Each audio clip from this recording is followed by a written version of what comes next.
team was very legendary, and it happened a long time ago.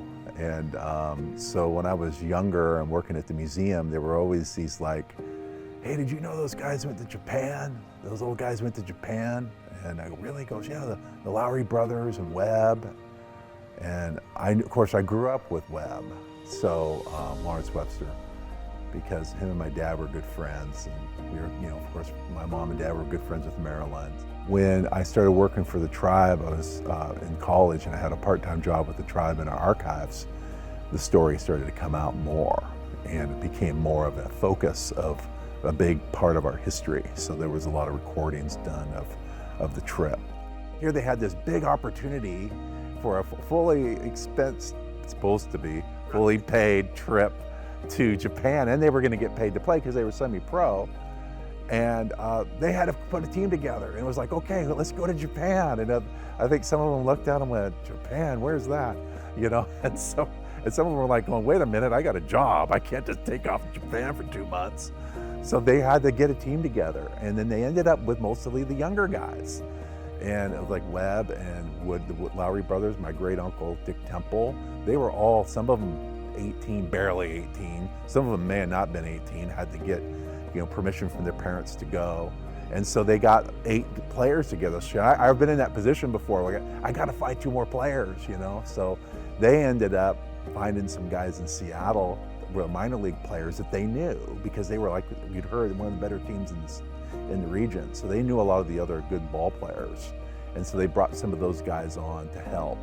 My dad was 22, and his friend Woody, I think, was 18 or around 18. And he had to really talk to his parents. He promised he would take care of him, that he would come back home.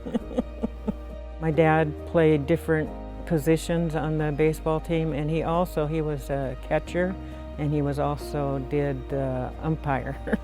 It meant a lot to the community. Family members of the ones that traveled there continued to play baseball. It was just really important.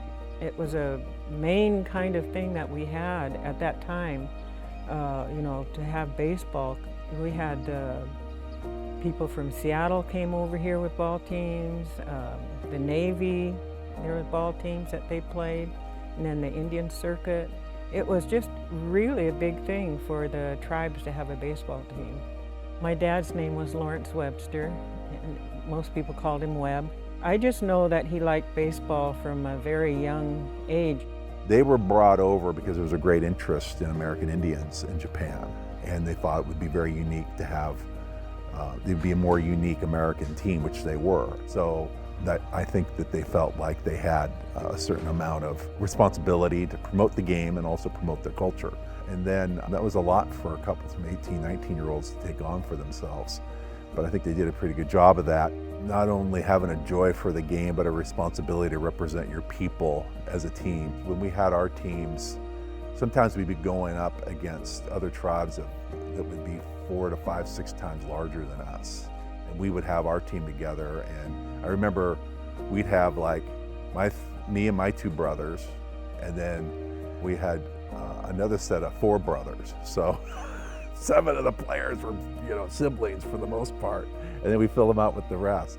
Family had this responsibility, and as descendants of those players, to carry on that representation of the nation. So that was part of that they passed on to us, because they felt it was very important to represent the tribe, and that was why we played. The date of 100th anniversary started to approach. I started thinking, God, this would be really fun to do something to honor the team. I started thinking about how to do that, and at first I thought, well, the Mariners should get involved, because they're the team of Seattle, and they've got the name of our chief on their uniform. It seemed only appropriate that they would honor a team that went to Japan, which has played a big role in the Mariners' history as well.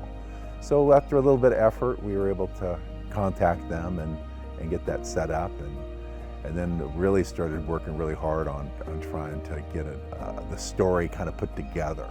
When I heard that we were going to go over there for this big celebration, I was like, oh, I wish I could be the one to throw out that ball. But I didn't think that would happen. But I got a phone call from Leonard, and he asked me if I wanted to throw the ball out. I was just about fainted. I was just, I was so excited. When I threw that ball, I was overwhelmed with the roar of everybody. It was just so loud. And I really thought about my dad and all of those ball players that traveled over there and what they experienced in another country playing baseball. You just these little guys from over here and from our tribe, you know, and just it still makes me, you know, think about them when they traveled there, what it had to be like to travel to another country. I would like people to, maybe ones that don't know it, that they would come to know it and understand how important baseball was to our people. They did travel and play against one another and other teams, that this was sort of the heart of our community at that time. We didn't have all of what we have today. And so it was just really the heart of our community was right here, this house right here. It's home. I think it's pretty great that we had a team in Suquamish, precursor to the Seattle Mariners, that not only had is the home of their name of the city, but also had a group of young people, young ball players that went to the country of Japan and started a relationship that has continued between Seattle and Japan in a baseball manner.